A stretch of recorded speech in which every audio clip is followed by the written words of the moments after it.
Hey guys, I'm Jackie Brubaker, your host of That Girl the Podcast. I'm an author, performer, 2-time Emmy Award winner, human relationship specialist, and founder of the wellness website loveyouevenmore.com. Each week I bring on inspiring people and experts in their field to have powerful, motivational, and enlightened conversations about relationships, self-development, and how you can live your most authentic life. Follow us for daily updates on myself and the podcast at That Girl the Podcast and at Jackie Brubaker on Instagram, YouTube, Facebook, and our Patreon page. While you're at it, make sure to check out my new wellness website, loveyouevenmore.com. If you're wanting to dig into developing more self-worth, be healthier about relationships, and learn how to date smarter, go to loveyouevenmore.com and follow us on Instagram at loveyouevenmore. Welcome, Barry Selby, back to That Girl the Podcast. Barry is a new but going to be frequent guest of the podcast. He is you know what? I'm going to let you describe yourself real quick because you do a better job. Oh, okay, then, if you insist. So basically, to put it simply, I'm a love and relationship expert. I'm also a best-selling author of the book 50 Ways to Love Your Lover, and also an inspirational speaker and a spiritual guide. I've been on the spiritual path for many, many years. I've got a background in spiritual psychology, and I help my clients really heal their wounds so they can attract a healthy relationship. And I mostly work with women because I've had a transformational journey around women back in 2007 that really opened me up to the divine feminine. So my work is so dedicated to that cause because that's my passion, my purpose, and my work in the world. And he was on the podcast discussing the divine feminine and masculine. That was our first podcast we ever did. And I was like, wow, this is amazing. So I had to bring it back. So today we are going to talk about, I'm going to throw it out there. We're going to talk about soulmates. We're going to talk about soul connections.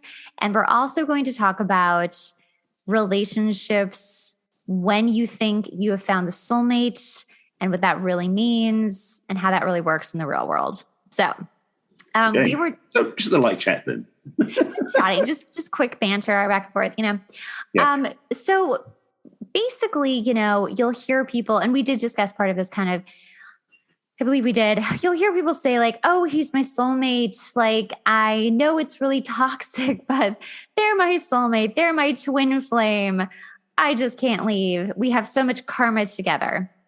Now, I would like to just put out there that all of this stuff could be true, but it's really just you're in your body, living this human experience with someone. And if it's toxic, we're going to get into that.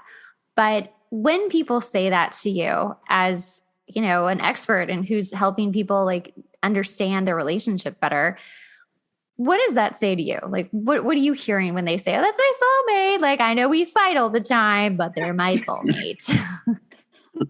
Boy. Well, it depends who it is, because if it's somebody I want to mess with, I'll say, good luck with that. Bye. Mm-hmm. But the truth is, I'll say it this way, is that the people put a lot of weight on soulmates. And frankly, just to be transparent, I mean, one of my friends is Ariel Ford, who talks about the soulmate secrets as one of her brandings. And also one of my other friends, Catherine Wilbur Thomas, has a book out called Calling in the One. So the conversation's out there, and these women are... I have that book. Yes. Well, and she's, of course, and everything else. The thing is, though, in Catherine's case, and I love her dearly, so I'm not going to disrespect her at all. But I said to her once when I saw her, because she had a divorce, so she wrote a book about conscious uncoupling, she calls it. So she basically had... I interviewed her. Oh, my goodness. You did? Oh, okay. Yes, I've known Catherine for years. She was one of my very first podcast interviews. How funny. It's a year. Wow. Okay, well, go on. Well, so Catherine, I mean, I said to her, it's like, you bookended the whole thing. You got a really smart way. You got the way in and the way out. That's so well done. And she laughed at me saying that. But I know it's the thing about having this thing about calling in the one, because the idea about if you're going to get the one, how could you be divorced? Because that's the thing, is that some people have this assumption that when you get the one, it'll be lifelong. And the reality is that, yes, you could be with somebody you have I know the term soul contract with. It doesn't mean it's a lifetime. It could be 5 minutes. I mean, I shared in other places that I've crossed paths with at least 3 of my 3 soulmate type level connections. I won't say soulmate specifically because I can't presume to know the actual label, but that feeling of going, oh, I've known this person forever, which is what a lot of people feel soulmates are. And I've got friendships that feel that way. but they're not romantic, and they're not even sometimes, not even opposite genders. There might be I met a guy who was a soulmate, but not in this lifetime, romantically, not that type of person. So for me, the thing about soulmates, first of all, is that there's more than one to go for each person, because the reality is, first of all, like, we are spiritual beings having human experience, which is my sort of languaging, which means that on a soul level, there's going to be at least, out of 7 billion people, 8 billion people, there's going to be a few thousand of them at least that are that connected to you. Now, whether you have a romantic relationship with them could depend on a bunch of things, including, human compatibility. Are you in the same age range? Are you the right gender preference? Do you have enough things in common? So soulmate isn't the one thing that makes it happen. It's all the other pieces around it. Right. The thing with soulmates, though, and this is the thing I subscribe to, and there are many views on soulmates, like twin flames and the other, your other half, which I hate that term, because that's what we talked about last time, I think, about being incomplete. Right. The thing is that soulmates, what their gift is, and this is not going to people aren't going to like this one, is soulmates going to shine the light on the parts inside of you that you're not owning up to. The gifts they bring aren't just to go, oh, you're amazing, you're perfect, and everything's so easy and flowing. Far from it. In fact, oftentimes your soulmate is going to be putting their foot down saying, you need to fix this piece. Yeah. Yep. So soulmates isn't something you want to sign up for unless you're really ready to do the work. When you are, great, wonderful, sign up and do the work, because they'll be there every step of the way and they'll support you and love you through it. But you've got to do the work. They don't do it for you. That is so true. I really want everyone to hear that and let that resonate, let that sink in, because that is not fun stuff to hear. You want to hear, my soulmate makes me so happy and everything's so easy and so perfect. And like, that's fantastic. If you have found that relationship and it is easy and working and you're all on the same page, like, fantastic. But I agree so much. And so many of our very first relationships, as we're, going into adulthood, are, I think, soulmated connections or soul contracts with people that you're like, so in my idea of, maybe what this is all about is, like, I think we're in a spiritual realm and we do decide, hey, you and I, we're going to have this happen to us together. Either it's a relationship or you're going to help me with something, or, whatever it is, you're going to be my mother, I'll be your daughter, like whatever it is. And we have decided that we will try this out because we're both in it to try to learn something about ourselves so we can evolve as a soul. Now, whether that's true or it's bullshit, I like it. And I tend to live my life like that. Now, when I have met people who I would consider soulmates, because I'm on the same page as you, I think we have multiple soulmates and they do not have to be romantic. Literally, one of my soulmates is laying on my bed right now. Her name is Christine. she's like, we're going to die together. We are. Ride or die, huh? The girl helped me move a bed and move a new one in. Like, this is like life material, not even white, but life material. Yeah, be clear about that. Yeah. So where are the gallant heroes, the men to show up and help you? No, you got your best friend there. That's right. Because she's a soulmate. And that's the thing. Like, when I have met people who have really become constants in my life, a lot of the times it wasn't like bells and whistles going off. It was just kind of a strange remembrance of like, feel like either I know you or instantly we connect and it's like, oh, you're my tribe. Like, oh, good. Let's just remember each other and start this time together.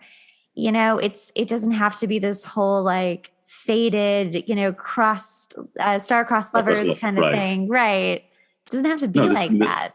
Well, the term I often use that I've heard used a lot around is soul family. So in a say that tribe, that sort of thing, there are definitely people, and there's a book out, which you may have read, I'm not sure, it's a kid's book by Neil Donald Walsh called The Little Soul in the Sun. Oh, cute. It's a big square, like very thin picture book. But what you said about, choosing what you're going to come into work on with somebody, that's what the book is about. Wow. It's about the soul choosing someone to come in. But it sets up a very transformational and traumatic experience in the book in a beautiful way to indicate that sometimes things happen that are not what you think they are. Yeah. And that's the thing. So be careful what you think you sign up for. You may not sign up for what you think you have, first of all. But the other part I want to speak to is that soulmate thing, is that because the soulmate conversation is put into the romantic bucket, that's where we get accused. And like you were saying, with your friend, she is your soulmate in the sense of being best buds, can ride or die together type thing. And like you said about having that connection, when you see somebody, you talk to somebody, you go, I know this person. How can I know this person that well when we haven't seen each other before? Mm-hmm. Maybe not in this form. And I've had the experience with Sam. I've had 3 soulmate conversations or connections where I just went like, and it's almost like goosebumps, but it's more about just that deep down feeling of going, I know this person. Yeah. And yet we haven't even swapped names yet. Yeah. Yeah. I've been there. There have been quite a few people I've literally seen across the crowded room, not joking, like truly have. Mm-hmm. And I was like, I need to talk to that person. And they became soulmates, or were, and they only spent so much time in my life too. And as much as I try to keep them, and these were romantic ones, at least the one that I'm thinking of right now. As much as I tried to keep him in my life, I was the one to finally let go. And I was like, this is my husband. Like, I'm going to marry this man. Like, there is something I had such unconditional love for him, which is beautiful, but like, he wasn't my partner as in a relationship. We would never have worked out. Like, had we ever even made it to marriage, we would not have worked out. And so when that happens, when you're just so in it and just the stars and, oh my gosh, he's just so wonderful or she's so wonderful. Like, I just love them unconditionally. I just don't care. Like, going back to like what we started with, like, you've got to really look at the basics here. Like, do you guys have the same like fundamental values? If you don't, it's going to be hard. It's not going to work. And I've had that relationship too, where I think I always say of this one particular relationship that he was really drawn to me and I wasn't to him. Like, I was like, hey, cool, bye. And he was like, like, we're going to have a relationship. And I was like, oh, okay, I guess we are. And I could feel it in my gut from the beginning, like, oh, I think I made a soul contract with this person. And I think that this needs to play out. And I'm not sure how long it's supposed to play out. And I certainly tried to end it like a gazillion times, but that was still working itself out. And I'm really grateful for it now too, even though it was very difficult and so different than anything I'd ever been through. When I first heard someone describe soulmates the way you just did, which is it's difficult, it's hard. They're going to shine light on stuff you don't want to see. But it did. And it made me such a better person and such a more mature, healthy individual, even though it was a very unhealthy circumstance. So let me take that piece and put it on the side for a second, because the journey through to where you realized how much you matured and learned those lessons and healed those soul contracts, so to speak, doesn't have to require a pain and suffering of a bad relationship. Oh, that's so true. This one just did. Just to be clear, it's like, because like in my work with my clients, a lot of times we do what we call it healing memories or reparenting or just past integration of the work I do with my clients. I did this. This is what I studied my master's degree, and in the practice we did during the 2-year program, we would actually sometimes follow the path back to the first time we could remember it happening, and it would go beyond the point of birth, or just go before the point of birth. So we would go into past lives, not to go back because we wanted to do past life work, but we just trying to find the source of what started this, and we discovered it was like 1 or 2 lifetimes ago. Yeah. And we wouldn't really care about the environment or who we were or what at the time. We're just like, okay, that's where it started. Great, let's heal from that point forward. Yeah. So that's the powerful work. And if you don't use someone who knows how to do that with you, you might discover that it's going to show up in a relationship that you predetermined was going to happen or signed up for without going, oh, did I really want to do this? Because the thing is that let's put it this way. You don't want to intentionally sign up for an abusive relationship thinking it's a soul contract. Because some people seem to do that. However, I'm not sure we said this before in the previous podcast. I don't think we did. But part of what I talk about in my work is the fact that we tend to exhibit relationship patterns that we learned when we were kids. Yeah. So I'm not sure we talked about this last time. I can't remember now. Let's talk about it again. Okay. Those who didn't hear it. There you go. Okay, fine. So what I would suggest for most people listening to this, because I know for myself, and you probably have the same reference, is that especially in an early dating life, teens, 20s, even to 30s, the experience we have in that relationship will oftentimes reflect or resonate with how we were raised.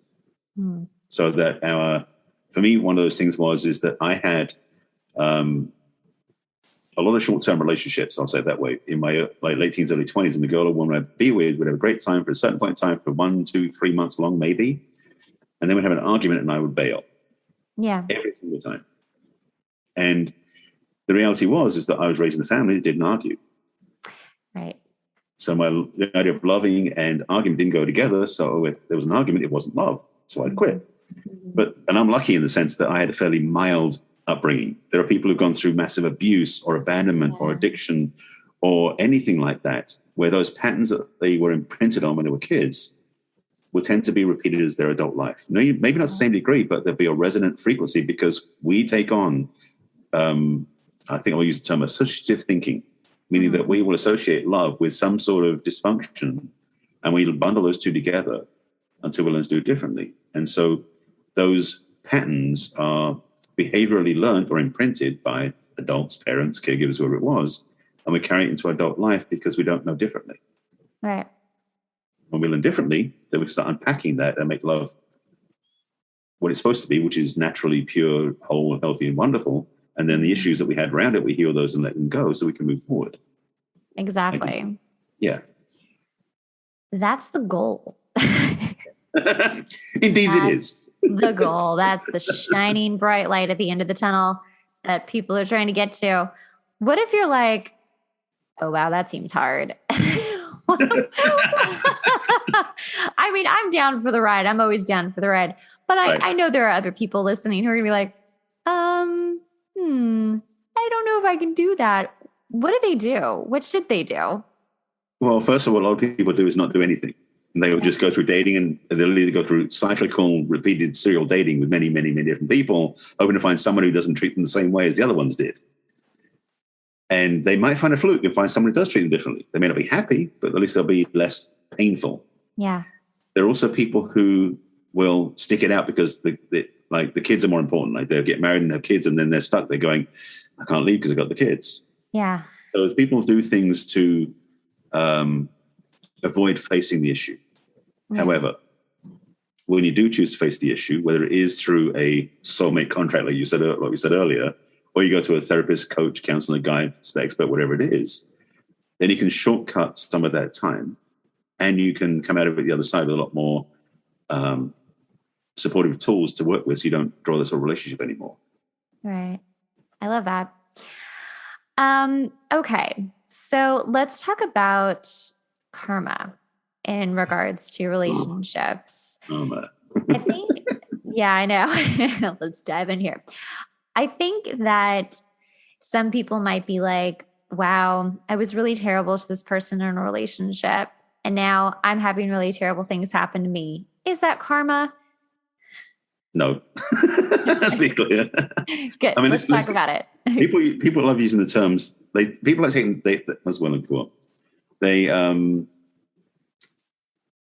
like to take traditional Indian terms and place them on westernized things, which is not accurate. You know, yoga is not sitting on a mat. Yoga is actually a practice, a daily practice of some sort, any sort. You know, tantra is not about sex; it's a lot about breathing and connection. So it's like we take these words and we then usurp them, put them in other places. So karma is the same thing.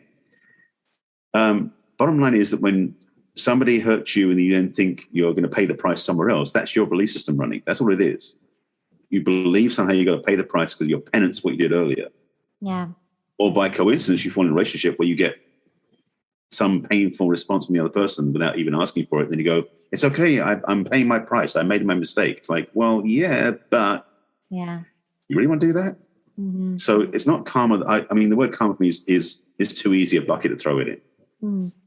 You know, because then you can make it spiritual. Like I'm doing this because it's spiritual. I'm going to, it's karma, that sense. I'm like, no, yeah. Because then it's like, well, you can talk about karma or dharma. You got a choice of which way you want to play this. Mm-hmm. But the reality is, if you're in a relationship where, well, you did something bad to somebody else, they did it to you, if you would consider that justice, great. Because that's what it is. Mm-hmm. But you can say, you know what? I want to deal with my own judgments about the whole damn thing so I can be free once and for all. Yeah. So you do the forgiveness work and you heal those wounds and your judgments about what you did to the other person, and then you can be free. Sounds so simple, I know. It does sound simple, but I like that think it's good that it's simple, because I think justice is the right word. And also, let's dive into the psychology of, if you feel like I did something terrible to someone, thus I deserve to be treated terribly, you're going to look for that. You're going to manifest that. You're going to expect that, and you'll find it. You will find it. It will come to you. So this is the thing known as guilt, put it that way. And let me explain guilt in a structural sense. When you feel bad about something you did to somebody else, you feel guilty. The reason you feel guilty is because you're a good person, because bad people don't care about what happens. They say, I hurt him once, I'll hurt him again, don't care. But a good person was like, I shouldn't have done that. So you feel guilty, because what guilt does, it protects your good-naturedness from the bad thing you did. So you got a bad thing you did, good person, and guilt is the wall in between to protect it. Oh, wow. Mm-hmm. Because if you didn't have that wall, there'll be a mental dysfunction going, how do I balance good with bad? It doesn't fit together. Yeah. So guilt is the defense mechanism. How do you accept that you did something wrong if you feel guilty as well? Like, tangent, but like, how do you do that? No, it's not a tangent. It's part of this. This is the F word, forgiveness. It's one of these things that people just go, yeah, I'll go to church and forgive. It's like, no. In psychological work, forgiveness is the cleansing agent to remove the judgment, because what you've done is done. It's already happened. Mm-hmm. So that bad behavior has happened. But what's going on is there are judgments you put on top of it, because like, I'm a good person, I shouldn't have done that. That's bad. All that stuff is judgment. And the antidote to judgment is forgiveness, with the caveat, and I've become very clear about this over the years. Forgiveness is a mechanical tool you use by mentally saying, I forgive myself for judging whatever I did or didn't do. But the only way it works is when you have an open heart, which means compassion has to be part of the equation. Because forgiveness, and I've got a forgiveness workbook I send my clients, it only works when you have compassion. Basically, you come to a place of realizing that I'm a good person, I made a mistake, and I care about what I did, so I want to heal that. You start moving to that space of love through the lens of compassion, then forgiveness can stick. What happens is by doing that, that pile of bad stuff gets reduced and eliminated. And then the guilt goes away, because you're still a good person and you do something to heal that wound so you can be free.